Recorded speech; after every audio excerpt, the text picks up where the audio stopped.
talk about coralline algae. Well, dear Julio, okay, it's time to speak. Thank you.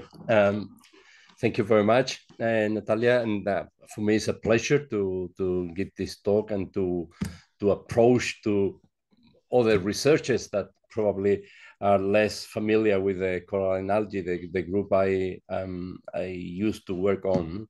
So the title, the focus of the talk is try to show you what are the coralline algae. For sure you will really know, but concentrated in the use, in the applicability of the coralline algae to interpret the past, the fossil record. In terms of paleoecology, and I also will touch a little bit about the evolution, diversification, and paleogeography of the group. So this is why the title of this talk. So these are the different topics. I will start with a short introduction to the group and then change to the coralline algae in space. That is, how we can use the corallines to interpret or to make paleoecological inferences and paleoenvironmental inferences. Then we move to the coralline algae through time. We will talk about diversification, phylogeny, and some words about the possible origin of the group and the controversy that there is regarding the evolutionary origin of the group. And then we combine both coralline algae in space and time, and we'll show you some important paleogeographic issues regarding the evolution of the main groups of the coralline algae that we have representation in the fossil record. And I will end with some perspective that we hope in the near future we have to deal with. So, okay, let us start with the group. Coralline algae is a group of rhodophyte, red algae, including in the subclass Corallinophysidae, and is separated into 5 orders. Internally, the structure is very simple. It's a pseudoparenchymatous tissue with filaments of cells tightly attached each other. And the important thing is that of these 5 orders, these four orders show a calcified skeleton. The cell walls is calcified with high magnesium calcite. During the fossilization process, the magnesium calcite change into low magnesium calcite. But the important thing is that the cell wall is calcified, so that means that they have a very an excellent fossil record. Especially, I insist, these 4 orders: Porolitales, Corallinapetrales, Apalidiales, and Corallinales. The cells along a filament are connected by these pores, these orifices, which are called primary pit connections, and cells of adjacent filaments can be united, can be connected due to cell fusions, because the cell wall separating both cells is reabsorbed, that's disappear, and then the cells are connected. And in one particular group in which there are no cell fusions, lateral cells are connected by these orifices, these voice structures, which are called secondary pit connections. Here you can see a SEM detail of the cell wall characterized by these fibers of magnesium calcite. From a morphological point of view, there are 2 groups. There are no systematic groups. There are no evolutionary groups, just simply morphological groups. One of them is the geniculate or articulated. That is, these are a representative of this group. That is, these algae are made up by portions of the tissue which is calcified and articulated, connected with other part of the tissue calcified through these filaments, which are non-calcified. So from a paleontological point of view, these coralline algae are preserved basically due to the preservation of the calcified parts. It's when the plant die, the non-calcified cells degrade, and then all the different parts split apart. Eventually, it's possible to find some of these portions articulated, connected each other, but it's very, very infrequent. And the other group is the non-geniculate or inarticulated. That is, the corallines produce this sheet, this laminar growth that attach directly to the substrate, this reddish thing are the coralline. They can be partially attached, that is, the first stage is during the growth, the propagule attached to the substrate, and then in a certain moment, the algae grows independently of the substrate, producing this kind of a structure. And it's possible to find this algae producing nodular structures, which are called rhodoliths. Here is this bowl-like red algae. They move freely on the substrate, or this one. Okay. All these things are recent, are present-day coralline algae. They can be distributed all over the world, from the tropics to the polar regions, in these different maps of distribution of the coralline algae. And along these latitudinal gradients, they form important ecosystems, with the ones called rhodolith or mile beds. They produce dense concentrations of rhodoliths or this branching structure, which are called male beds. And these are, from an ecological point of view, they are very important because they provide habitats for many different kinds of organisms. They produce diversity hotspots. They are real carbonate factories producing a lot of carbonate. They also control the CO2 budget, and they provide the substrate for other organisms as seed banks or refugee nurseries, etc. So these are really very important marine ecosystem. Actually, in terms of ecological function, they are somehow they can be compared with coral reefs, the tropical coral reefs, in a way. But also in the past, the examples you saw in the previous picture were present, or recent rhodolith beds. These are an example from the fossil record. All these rounded ball-shaped things are rhodoliths, and they accumulate in this vertical section, can be about 5 meters thick. So they were also important ecological system in the past. So recent coralline algae are very well known since the mid-18th century. Actually, Linneo proposed the name nullipora, and since then, the number of species has increased up to the present day. But considering the fossil coralline algae, the first mention to fossil coralline algae so far is in this paper by Hardwin Michelin in 1840, 1847, mid-19th century.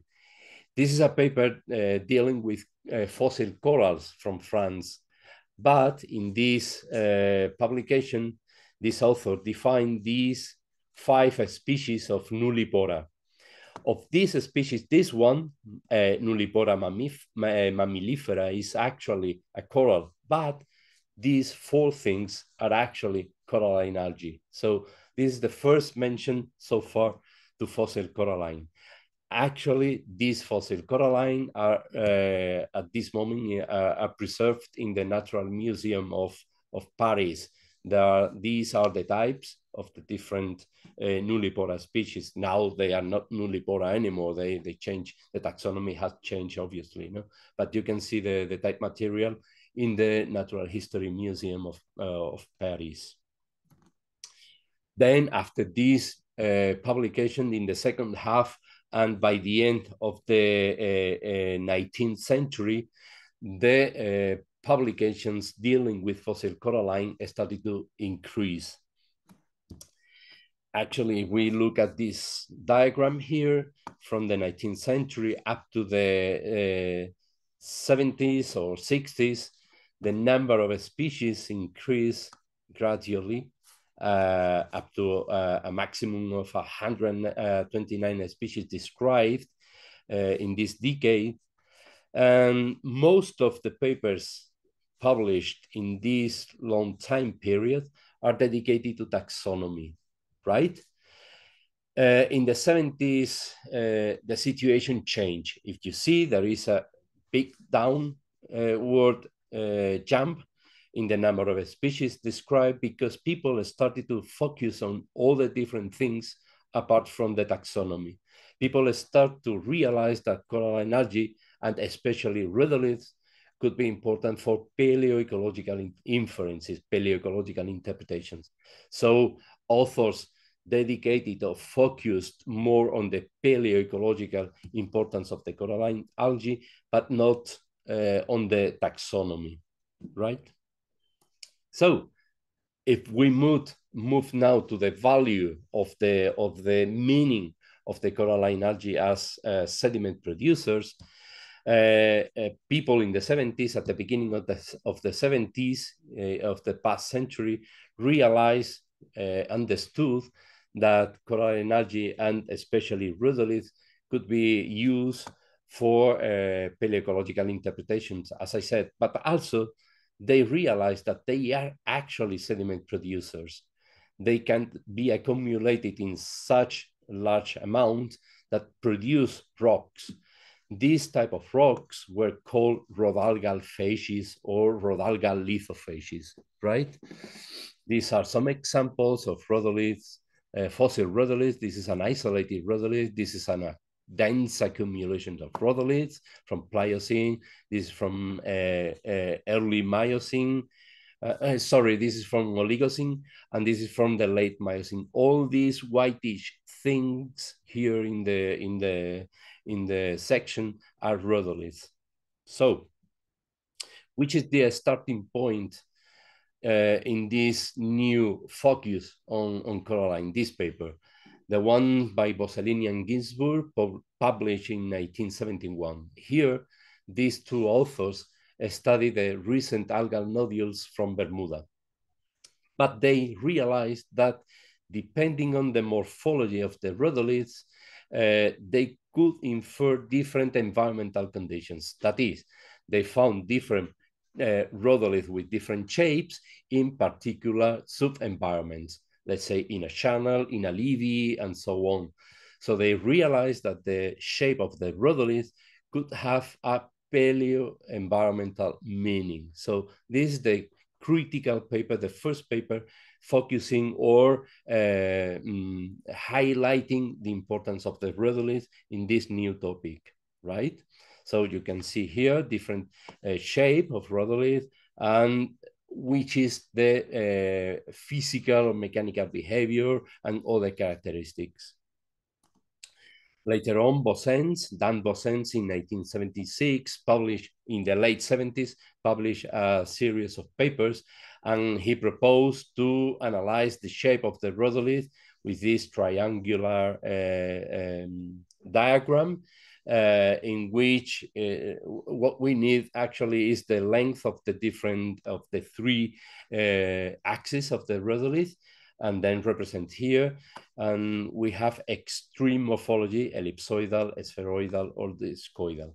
And as I said, the shape could be related with paleo-environmental conditions. So this is a way to quantify the proportion of the different shapes of rhodolith, and then it's possible to use for a paleoecological analysis. And then Bob Stenek in 1986 proposed also not only the shape of the rhodolith as these ones, but also the growth form of the coralline algae could be also important to infer paleoenvironmental conditions. And he proposed this kind of diagrams from completely attached to the substrate, completely adherent to the substrate, or free-living corallines. And he proposed different names for those coralline algae completely attached to the substrate. He proposed thin, thick, or branched. Here you can see two pictures. The right one or the left, the right hand one is a recent coralline, and the other is a fossil counterpart. Recent and fossil, and so on. In between, from free-living and completely adherent, we have leafy coralline algae. This is a recent coralline algae, leafy. That means that the margin of the coralline detached from the substrate, and this is a fossil example. And the free-living things. Here we include the rhodolith and the marl beds. The marl is in a way similar to rhodolith, but the difference is that the male is characterized by this free-living branching growth of corallines. Okay, this is the recent, this is the fossil example.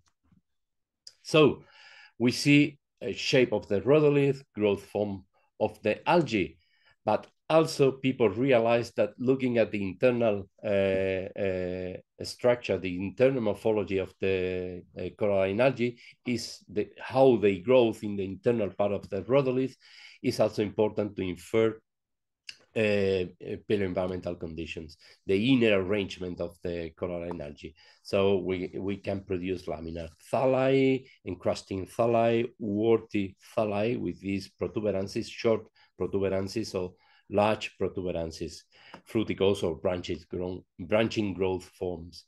So putting all together, we can infer the paleoenvironmental condition. This is an example we published from the Upper Pliocene deposits from southwest Spain. Looking at the external morphology of the rhodolith, these are draws, obviously, and here you see the picture of the actual examples. And taking into account the amount of coralline algae growth respect to the nucleus and the growth morphology and so on, the internal arrangement, so on, we can infer deposition from very shallow water, very close to the paleocoast, to sublittoral conditions. Okay, just looking at the shape and morphology and internal organization, internal arrangement of the rhodolith. Okay, that's one point. But if we go further, people realize also that the taxonomy could be also important, not only the anatomical feature, but also looking at the taxonomy. So at the beginning of the 19th, in the last century, Minery published a paper in which he represented the depth distribution of different genera, different coralline algae genera. This is an example of present day in the Gulf of Mexico, yeah. So he represented the relative abundance of the different genera. So we can use this information to infer depth or paleo depth in the past, looking at the proportion of the different taxa that we can find in the fossil record, building up the rhodoliths, or simply looking at the fragments or encrusting or things like that made by coralline algae. Obviously, when you go to the geological record and you measure proportion of the different taxa, there is no point to say we are 43 meters water depth. We move in ranges, no, within the water column. And also not only this characteristic distribution of different taxa with depth, but also with latitude. Here we can see in this graph, we can see this is made by Bob Stenek, the relative abundance of different subfamilies of coralline algae from the latitude to the tropics and to the south poles. So we see that in the higher latitude, the dominating group is meloesioids, and when we move to the tropic, when we go to lower latitude, mastophoroid are the principal components in the algal assemblages. So again, we can use taxonomic composition to infer paleodepth, but also paleolatitudinal or paleoclimate conditions. So if we divided the different groups of coralline algae into ecological group, let's say, that is different taxa that prefer particular conditions, we have that in higher latitude or in high latitude, we have dominance of meloesioids. If we go to tropic or the warm temperate conditions, in shallow water, these two subfamilies dominate, but in deeper water, these two subfamilies dominate.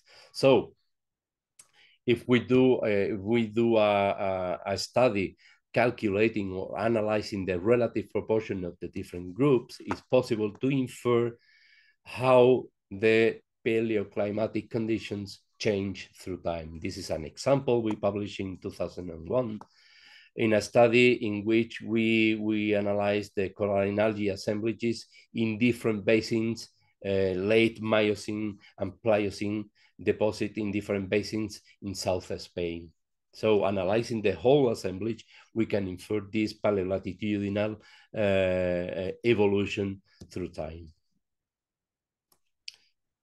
So let's go now, once we have seen that coralline algae could be important to infer paleo-environmental conditions in general, let's go now to see the coralline through time. And first of all, obviously, let's try to go to the origin of the coralline algae, which is the origin. This is controversial. So anyway, I will show you what we have done in the last year, and I will show you what we know now, but from a historical point of view. So the first indication that we have so far talking about the origin of coralline is this paper published by the end of the 19th century by Brown, 1894.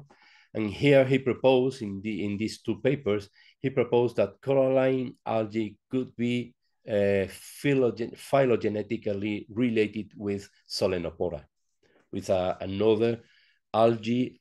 I will show you now the controversy with Solenopora. So at this time, this author proposed that coralline algae were phylogenetically related with Solenopora, okay? And he compared these two groups based on the simply and only exclusively on anatomical characteristics, anatomical features, no reproductive features. What is the problem? Okay, this is a picture, thin sections of the type of species of the genus Solenopora. Solenopora spongioides is a Paleozoic algae or Paleozoic taxa species. A paper published by Bob Riding in 2004 demonstrated that the type of species of Solenopora is actually a sponge. It's not an algae at all. It's a sponge. So what's happening with the genus Solenopora? All the meaning of the original definition disappeared with this paper. Nonetheless, I must say that there is other things, other stuff that have been attributed to the genus Solenopora, like this species, Solenopora jurassica. This is a sort of rhodolith of Solenopora jurassica, and these are thin sections of this algae. Here is possible to see this pseudoparenchymatous thallus. So it's possible to infer that this species, this Solenopora species, is actually a rhodophyte, a red algae, right?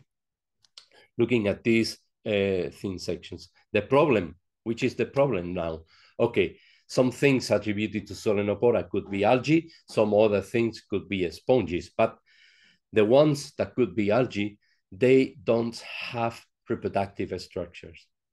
We have only anatomical features based on the tissue, not reproductive structures. So to put together all these taxa that initially were attributed to Solenopora or Solenoporaceae, all these things that are actually red algae were included by Bruno Granier and Das Brito in a paper 2016 within the family Elianelacea, and they redescribe the Sporolithacea and describe this new family.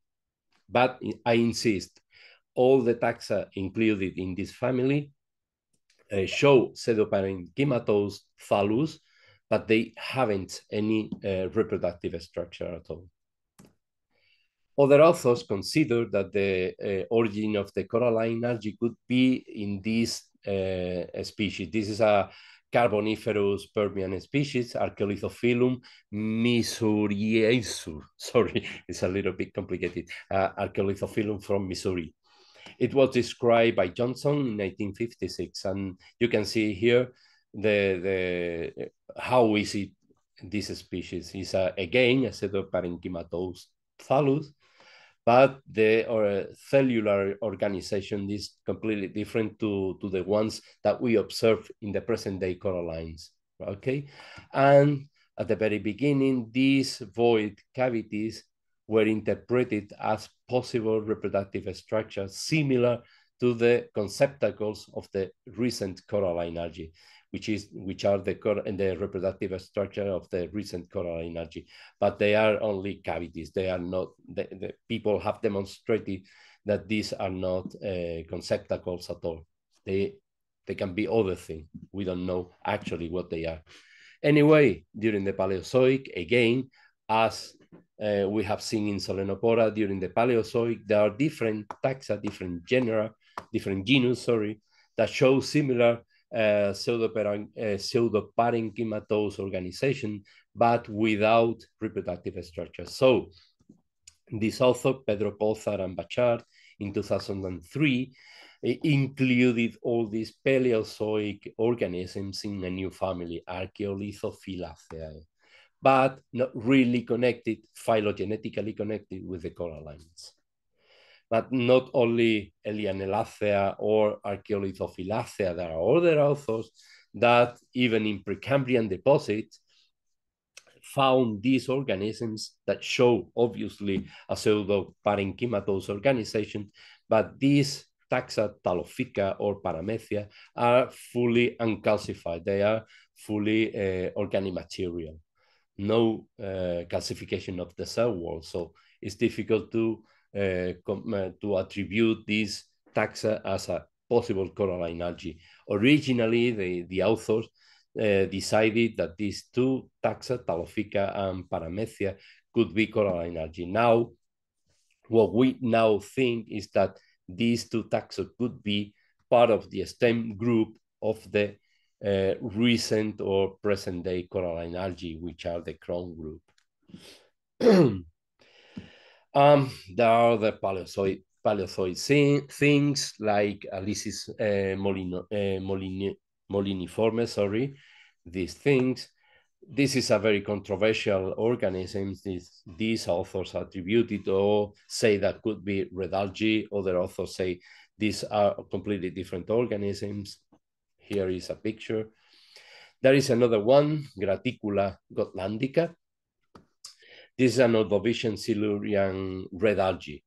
It's possible to see the pseudoparenchymatous filament tissue, sorry, with the vertical filament, cell filament, tightly packed. And this author, Brook and Riding, described these void cavities as possible reproductive structure. And they compared these void cavities with the reproductive structure of Sporolithales, which is a present day order of coralline algae. So they say that Graticula gotlandica could be an ancestor of the coralline algae in the Ordovician Silurian. It is true that these void cavities could be reproductive structure, but when we see, I'll show you a little bit later, some pictures of Sporolithales, They are really different things. And there are other problems that I will going into the details a little bit later. And very, very recently, Sebastian Taker and co-authors in 2019 described this genus, this species Aguirrea flugeli from Silurian deposit. Again, we can see the pseudoparenchymatous tissue is a red algae, no problem at all, but they interpreted these void cavities here, or this one here, as possible conceptacles, which are the reproductive structures of present-day corallines. So they attribute this taxon to the corallines. The thing is that if we see in detail these void cavities here, it clearly breaks the tissue. So it's something, probably a boring or something like that, produced by a borer. And here, again, the tissue is not really well preserved surrounding the cavity. So, and it connected directly with the external part of the algae. So it's possible to be a cavity, a void made by a borer, and organisms perforating in the substrate. And even there are other authors, Smith and Butterfly, that describe these algae from Silurian deposit, and they say these are corallinales, belongs to the order Corallinales. But the problem is that these things are completely organic. They have no calcified cells, so it's difficult to relate with the recent corallines and even corallinales, which are fully calcified. So if we go to the early Cretaceous in the Valanginian, we see the first representative of the modern coralline algae. Here we have a thallus. We see the pseudoparenchymatous organization. We see cell fusions here. We see the ventral core of the algae. We see the peripheral organization, the peripheral part of the thallus, and we see void cavities that could be interpreted as conceptacles, the reproductive structure of the recent coralline algae. This is very uncertain. This is why I use the question mark, but this is the first representative of the modern coralline. Then in the Outerivian, a little bit later in time, obviously, in the Outerivian, we have now the first sporolithum phyloideum. Here is the thallus, and these void cavities represent the reproductive structures. These isolated voids, when the algae were living, there was a spore that this was released during reproduction. So this is a typical reproductive structure of a sporolithum. This structure is quite similar to the ones I showed you with Graticula, but Graticula, the void cavities are not aligned in a plane along the thallus. They were in a vertical organization. So it's different, the way that the reproductive structure is produced in a sporolithum and in Graticula. And we have another sporolithum species, Sporolithum rude, also from Outerivian. Here again, the isolated cavities producing sorus, okay? And this is from Outerivian. What happened since the very beginning, since the Valanginian, Outerivian, when we found the first representative of the present-day coralline algae, the group is completely is easily observable. They are everywhere. I mean, they are really very well represented. Here you see the number of species of the three orders, Porolithale, Apalidiales, and Corallinales, of the different recent or present-day coralline algae, and they are a lot since the very beginning. What happened with the Paleozoic things? This is Solenopora richmondensis, this is Graticula, this is Aguirrea. Okay, these are pseudoparenchymatous thallus. They are rhodophyte, but since we found them in the fossil record, they occur very irregularly through time. There is no a continuous representation through time. So since here to here, there are more than 300 million years. So it's really difficult to connect, phylogenetically speaking, it's really difficult to connect the recent or the present day corallines, which are very well represented in the fossil record since the early Cretaceous to the recent, with these old Paleozoic things. So we think that although people consider these Paleozoic things as the relatives of the modern corallines, we don't think so. We think that they are red algae for sure. Probably they are the stem taxa related with the recent corallines. So this is the controversy.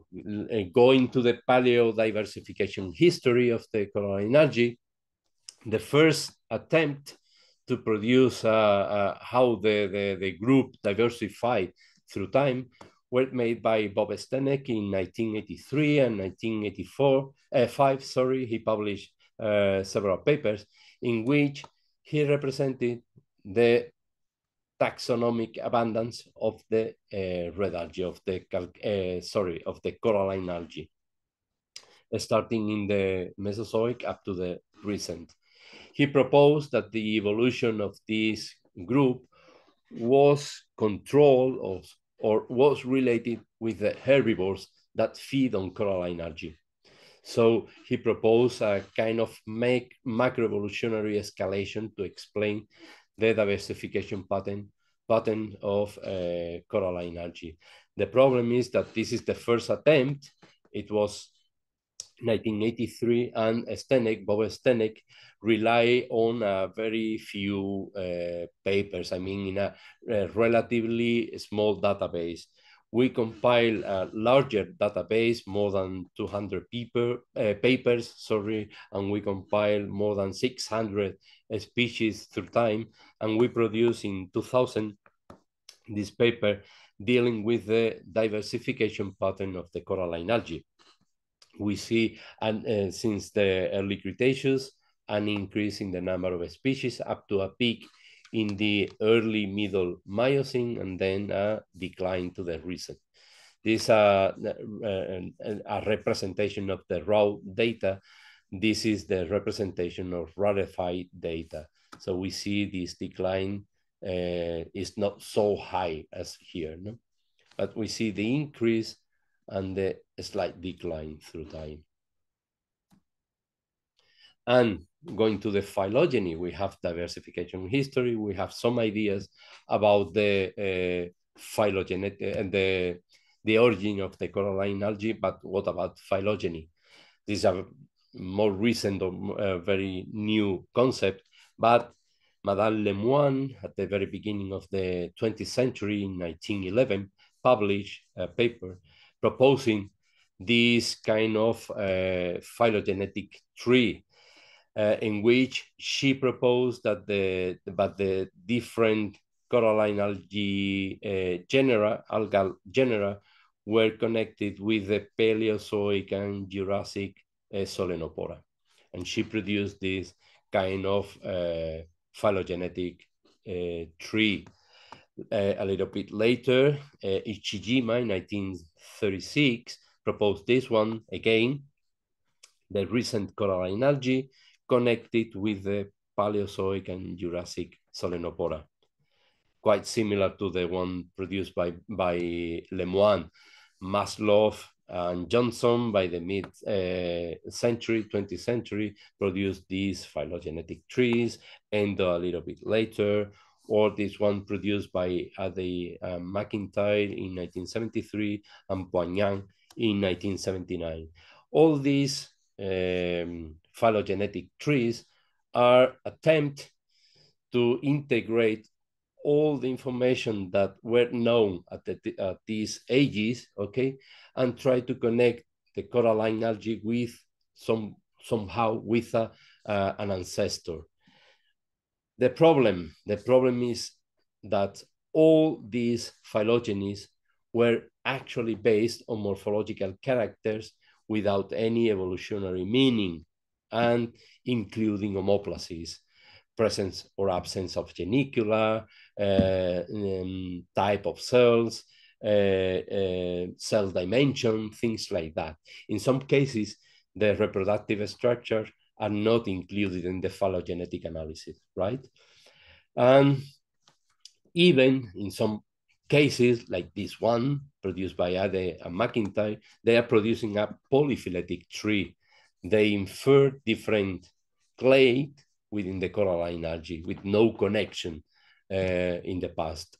So it's quite difficult, but we have to think that we are talking about in a pre-molecular taxonomy era.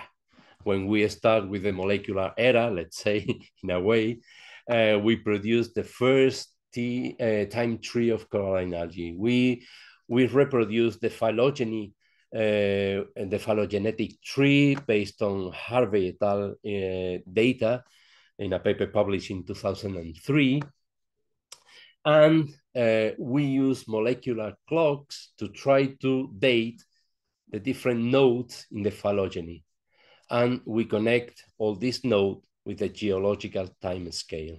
This is so far the first attempt to produce the time tree of the coralline algae. To anchor, to fix the age, the molecular age of the different nodes, we use the first occurrence of sporolithales, the first occurrence of apalidiales, and the first occurrence of a group within corallinales. We date these nodes, and from these dates, we use these dates to anchor the tree, and all these numbers were produced with the molecular analysis. That was published in 2010.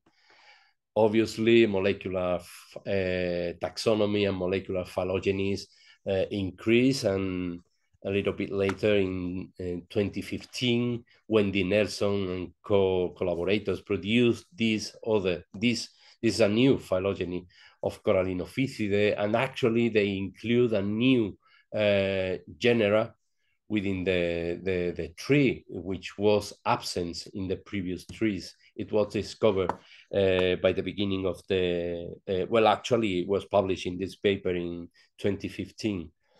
Then we have 2017, 2020. Here is reproduced the phylogeny, the phylogenetic relationship within one of the 5 orders of the coralline algae, and they are correlated with the geological time scale, again using molecular clocks. And this one is the last one published in 2020 by Viviana Peña and collaborator. And here again, we have the whole group, the whole Corallinophysidae, so far known. Up to now, we use different molecular markers to produce the phylogeny, and we, using molecular clocks, we reproduce this phylogenetic tree in relation with the geological time.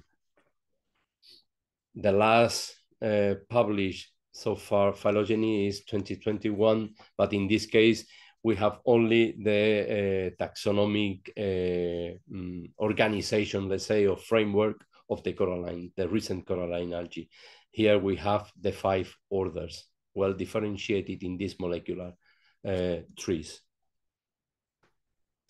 So let's go to the last part. Let's go to see coralline algae in space and time. As I saw, I will show you here some paleogeographic context in which we found the oldest record of the different coralline algae group. So starting in the early Cretaceous in the Valanginian, we see in North Greece the first record of a sporolithon. And during the Outeribian, we have the sporolithon species I showed you, sporolithon rude, sporolithon phyloideum in the Western Tethys. This is Outeribian. These are so far the oldest record of the group. Regarding Apalidiales, the oldest putative record of Apalidial is from here, from Kalimantan in Borneo, Lithothamnium tenui crustatum. Here in Southeast India, there is a record, but we are not really sure. This is why I use the question mark here. But for the this is in the late Aptian. In the Albian,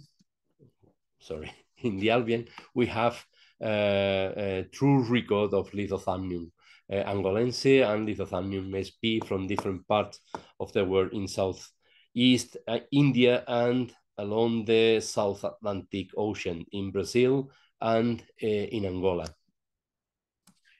Regarding Corallinales, the oldest record are Middle Albian, again.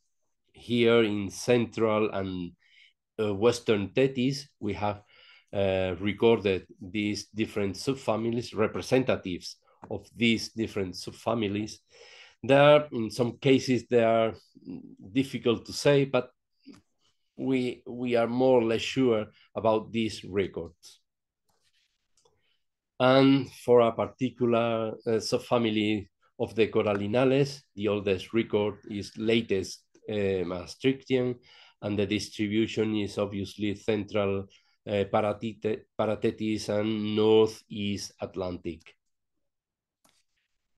And here we have other record of the modern Hydrolito, Metagonionitoidea. Recent, these are fossil representative of these recent taxa, and most of them originated in the in the Pacific Ocean, in the Eastern Pacific. So we have seen the paleoecological application of the coralline algae. We have seen the evolution, the diversification history, the evolution, the phylogeny. We have seen the biogeographic distribution, the origin of the different clades, but what else? So here I want to highlight some important issues that are worth to investigate in the near future to produce a consensus and robust phylogeny. This implies obviously taxonomy. Every day we have new information about molecular taxonomy, so we need to include in a robust phylogeny all these new taxa that are occurring or appearing every day, almost every day. It is important to analyze, I think, the developmental, genetic, or genomic of different traits. This going into the details of the evolutionary development of different structure. How a conceptacle or a reproductive structure is produced, how a cell fusion is produced, which genes are involved in these structures, and so on. It is important because it's also a key information to disentangle the evolution and the phylogenetic relationship between the different orders of coralline algae. It is important also to investigate the sequence of evolutionary innovations and synapomorphisms. This is important to understand the macroevolution of the group, when the different evolutionary innovation occur, and which is the evolutionary meaning of these synapomorphisms. To disentangle the distribution of coralline algal groups. This is again focusing on paleobiogeography. We know a little bit about the paleobiogeographical distribution of some taxa, but we need more information to have a big picture of the evolution through time, of the paleogeographic distribution through time. It is important actually also to explore the evolutionary origin of the Corallinophysidae.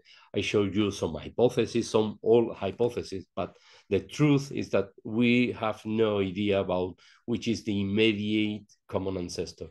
We know from phylogenetic point of view which is the sister group of Corallinophysidae, but we have no idea from the paleontological point of view how these organisms could be. but obviously taxonomy first. I mean, all these large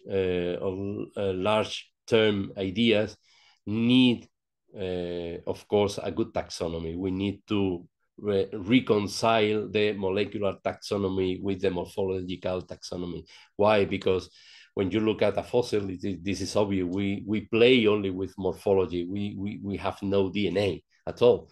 So we need to reconcile the molecular taxonomy, try to look for the anatomical feature that characterize the different molecular taxa, and to try to look for these features in the fossil record.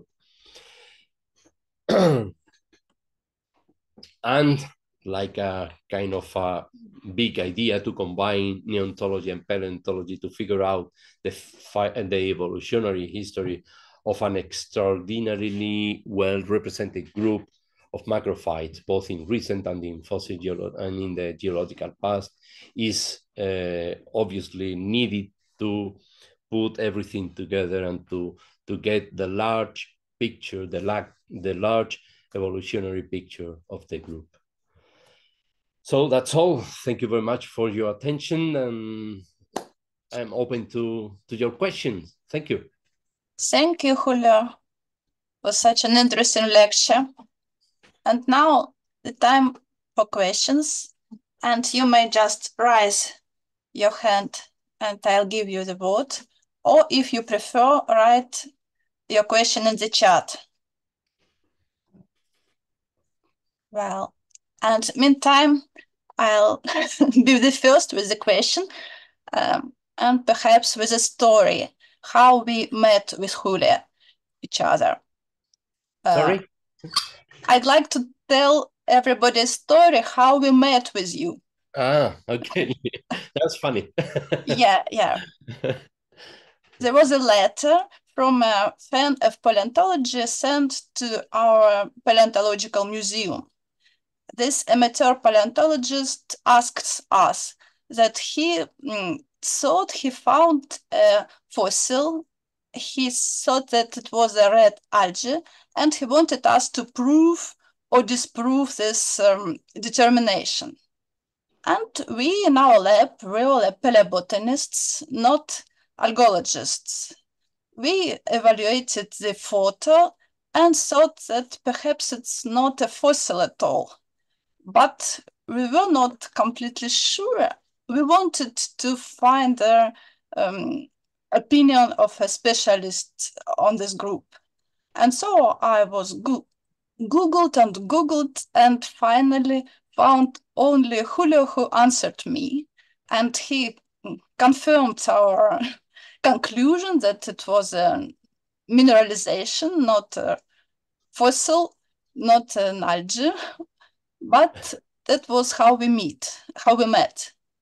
And so now my question to Julio. For example, you see a fossil, how you could tell for sure, is it an algae or it's not an algae, it's nothing?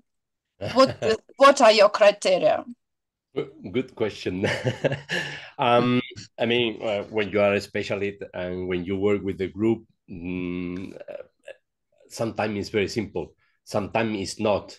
Okay, but to make really sure that you are looking at an algae or other different things, it is important to see the microstructure and to see the details, to see the morphology, to see particular structure. For instance, I have been talking about coralline algae, which is my group, let's say. No, I'm a specialist on coralline algae, but if you look at a dasyclad or an alimida or other different algae, they produce different structures, and they are characteristics of these other algae. So looking at these different details, it's possible to say if it is an algae or not.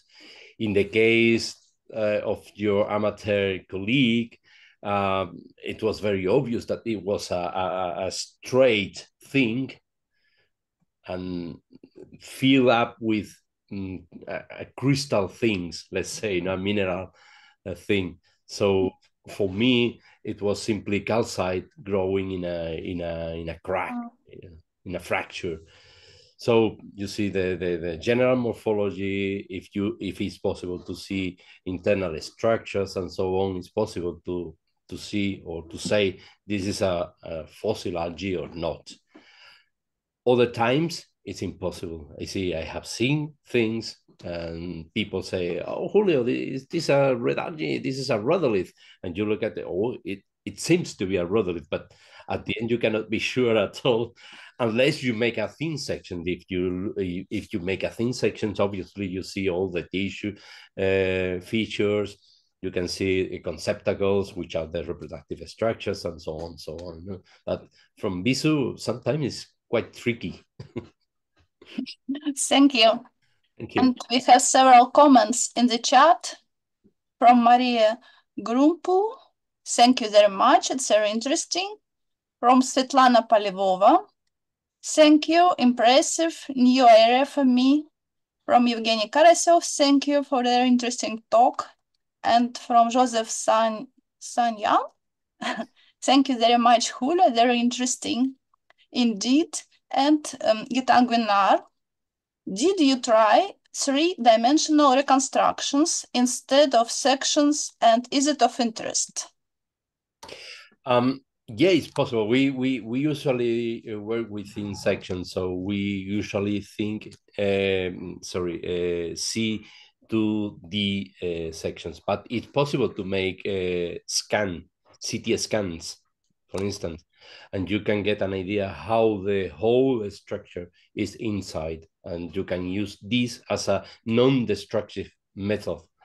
But the problem is with the CT scan, the very delicate details are not visible. It's difficult to see them. So you see the general structure. You can see if you are analyzing a rhodolith, these round things here is a rhodolith, for instance, or this thing here. So if you put this in a CT scan, it's possible to see the general thing, the general pattern, the general inner arrangement, but it's difficult to differentiate details. So it's possible to do that. It's possible to see the whole thing. But if you want to go into the details of the taxonomy or particular anatomical or reproductive structures, it's difficult with the CT scan.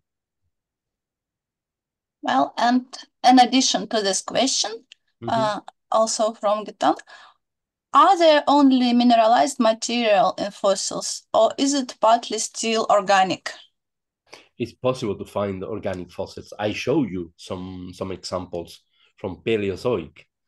I mean, the thing is that you need very particular conditions to preserve organic material, fossil or algae, only producing organic cell walls, not mineralized cell walls. It's possible. It's possible, and actually, it is possible also because the cell mineralization occur in a kind of organic matter template, let's say. So if you have particular fossilization conditions, it's possible to see in the SEM, it's possible to see even remains of the organic matter in which the cellular structure grew. It's possible. But in this particular case, because the cell walls are fully mineralized, you have the fossil complete. About this organic material, is there any information what type of organic chemically? No. No, we have no. We are at the very, very, very beginning trying to disentangle this problem. Yeah. Thank you. Evgeny, you may switch on your... Hello, Julio. Thank you again for interesting talk. My question is why not use algae for biostratigraphy? Which problem is this? Yeah, the main problem, as far as we know, the species we know now, they have a very long time range. There are some authors in the past tried to use some particular taxa from a biostratigraphic point of view, but not at the not the stage level, but at the period level. No, they are. There is a genus. Sorry, I forgot now the name. Well, like boop. I forgot the name. Sorry. There is a genus that people thought that it was exclusive from the Oligocene, but we have found it in middle Eocene and even in the middle Miocene. So at the end, they have a very long time range. So they are useless in terms of biostratigraphy. Not possible to use them. I understand. Thank you. Yeah. Thank you. And I see one more comment to the previous topic. Did you check this organic material with EDS chemical elements? With the recent material, yes, there are some studies, but they are at the very beginning. So it sounds promising to try this. Sorry? It sounds promising to try EDS. There are groups working on that right now, trying to see which are the organic molecules involved in the cell wall formation, how they attach to the substrate, also because they attach due to cementation in a organic matter template. So we are now starting this point at this moment. We don't know much about that. Thank you. You're very welcome. Well, Alexei? Thank you very much for a very interesting talk. And I have two questions. First, do coralline algae live in fresh water? And can they be found and identified in freshwater sediments? Good question. Yep. There are one taxon. There is one species that was found in fully fresh water, actually in a river in Croatia. It was Neophyllum something, I don't remember the name of the species, and it lives in fresh water. It's the only species so far known living in fresh water. When you go to the fossil record, we haven't seen any continental deposit or continental sediment with coralline algae. We haven't found. We think, or people that found this freshwater taxon think that, or they propose in that paper that it could be a very, very recent evolutionary jump during the late quaternary, actually, because it was found in a place that during the early Pleistocene it was connected with the sea. So eventually this area was disconnected, and the algae, for whatever reason, resisted and lived there in the freshwater conditions. It's only one species so far. Thank you. And the second? Yes, in the one of the first slides you have shown, where there were section of modern algae. Yep. Section through tissue. There was a big cell in the next, maybe. Yeah, that one. No, one more. Whoa, this one. You have a very big. No, the previous one. This next one. No. Next. One. Oh, this one. And no, again. The next. This slide. You have a very big cell in the surface layer. Yes, this one. Yep. And have this cell any physiological function? What is it? Another good question. This is it is called trichocyte. Okay, and these are actually very large cell compared with the ones surrounding it. Yes. And when this is obviously a dead tissue, when it was leave, there is a kind of let's say a hair expansion of the cell, like a hair, and but we have no idea about the function. There are many papers dealing with the trichocytes, trying to see what it is, how they produce, how they are originated in the tissue. We know a lot of it, but we have no idea about the function yet. No idea. Thank you. And this is only one big cells, but it is important from a taxonomical point of view because in particular genera, there are several big cells organized in a filament, vertically in a filament, or they are organized in adjacent filament, or they occur isolated in the tissue. So these traits are important to identify the genus, the genera. So from a taxonomic point of view, these big cells are important, but no idea about the function. Sorry. Thank you very much. Thank you. I will not read Tatiana's Alexeyeva question because it was already posed by Alexey. Well, I have one more question from me. You told that you do not know about the common ancestor, but are you sure that it was the only one? Is it a monophyletic group or perhaps a polyphyletic group? Yeah, we know for sure that Coralline is a monophyletic group. Mm-hmm. We have made people working nowadays with the molecular analysis of these algae, and they systematically produce a monophyletic group. So if we look at the molecular signal, we know which is the sister group of the Coralline. The problem is that the sister group is non-calcified. There are no fossil record of these algae.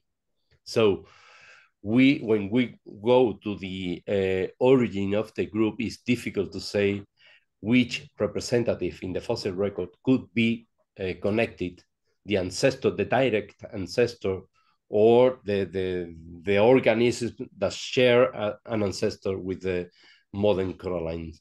We have no idea yet. We try to look for, we go to the early Cretaceous deposit, try to look for things there and things like that, but we have not yet a clear idea. And all the proposals up to now include all this Paleozoic stuff, but there is a large gap between the Paleozoic stuff and the early Cretaceous things. So we think that due to this large gap with no fossil record in between, the connection it's really unable. It's unfeasible. We try. I mean, the other thing is that if we are looking to a non-calcified group of organisms, as you know, the preservation is really terrible. So it's difficult to say also. Mm-hmm. Thank you. Well, more questions? May I ask one more? Sure. Yeah. if possible. Well, you told that reproductive structures rarely preserved in fossil state. Why so? Sorry? What is the reason? Why they are preserved? Okay. Mm. The conceptacles, which are the reproductive structures of the corallines, can grow in the surface of the thallus, producing this void cavity, or it can be produced within the thallus. In a place of the thallus, the cells start to enlarge and produce the void cavity, right? Which is the conceptacle. What happens when the alga continues growing? The new filaments overgrowth the previous conceptacles. So they became buried in the thallus. So at the end, you have the thallus and the conceptacles occur as voids within the thallus. You have different types of conceptacles. Of course, you have a sporangial conceptacle that can have one pore canal in the roof of the cavity, which is used to release the spore, or you can have also conceptacles with several pores on the roof, and the spores are released through these pores. And you can have also these isolated cavities. Inside each cavity, there is a spore and is released. But at the end, all these void cavities are buried in the thallus, in the tissue, and they are preserved within the tissue. Okay? So yeah. you can identify them. I don't know if I have some picture here. No, sorry. To show you the conceptacle. No, well, the sporolithum, which are these isolated cavities. But sorry, no. Oh, thank you, Julio. And now is the last chance to ask the last question, if anybody wants to. Okay. Well, it seems that enough questions. So thank you very much. Thank you once again for this brilliant lecture. I have enjoyed it very much. Thank you all for coming and for joining us. Thank you very much. Thank you very much. And thank you, Natalia, for inviting me to give this talk. I enjoyed, actually. Okay. Thank you very much. Bye-bye.